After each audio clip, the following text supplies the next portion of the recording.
पांचवा चरण पूरा होने के साथ ही सरकार बनाने के लिए अपने अपने दावे अलग अलग तरीके से किए जा रहे हैं। तभी तो केंद्रीय कोयला मंत्री श्री प्रकाश जायसवाल अपने बयान से पलट गए। अब उन्होंने कहा है कि उनके बयान को तोड़ मरोड़ कर पेश किया गया है। उनका दावा है कि यूपी में कांग्रेस ही सरकार बनाएगी। वहीं समाजवादी पार्टी और बीजेपी ने जायसवाल के बयान को लेकर कड़ा विरोध किया है। कांग्रेस की उत्तर प्रदेश में स्पष्ट बहुमत की सरकार बनी।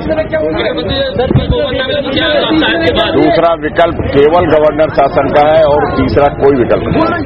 हमसे जब उन लोगों ने पूछा कि मान लीजिए किसी की बहुमत नहीं मिला, किसी का वो नहीं हुआ, संविधान की व्याख्या पूछने लगे, तो संविधान की व्याख्या तो ये है कि अगर किसी को बहुमत नहीं मिलेगा तो राष्ट्रीय शासन लागू होगा।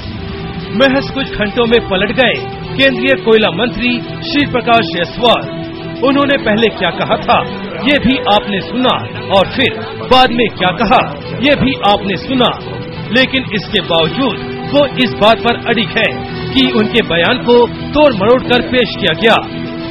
अब इसे पार्टी का दबाव कहिए या फिर चौतरफा हमले से बचने की कोशिश, लेकिन विपक्ष के लिए तो इतना ही काफी था। एक मंत्री ने सार्वजनिक ऐलान किया है कि अगर हमारी सरकार नहीं बनी तो राष्ट्रपति शासन लागू होगा, 356 का उपयोग होगा। ये तो इस प्रकार का सरासर दुरुपयोग तो कभी कोई सोच भी नहीं सकता।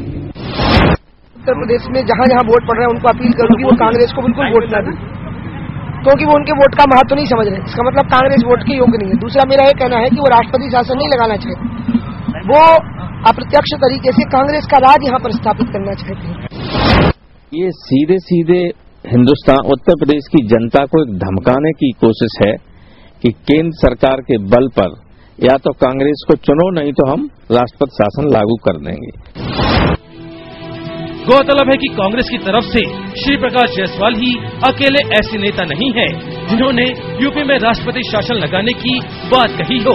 इससे पहले इस मुद्दे पर दिग्विजय सिंह का बयान भी तूफान मचा चुका है। लेकिन अहम सवाल ये है कि आखिर कांग्रेस नेताओं की जुबान पर बार बार राष्ट्रपति शासन की बात क्यों चली आती है। इस समय लखनऊ से आलोक गुप्ता और इलाहाबाद से एसपी सिंह के साथ इटावा से अनिरुद्ध सिंह।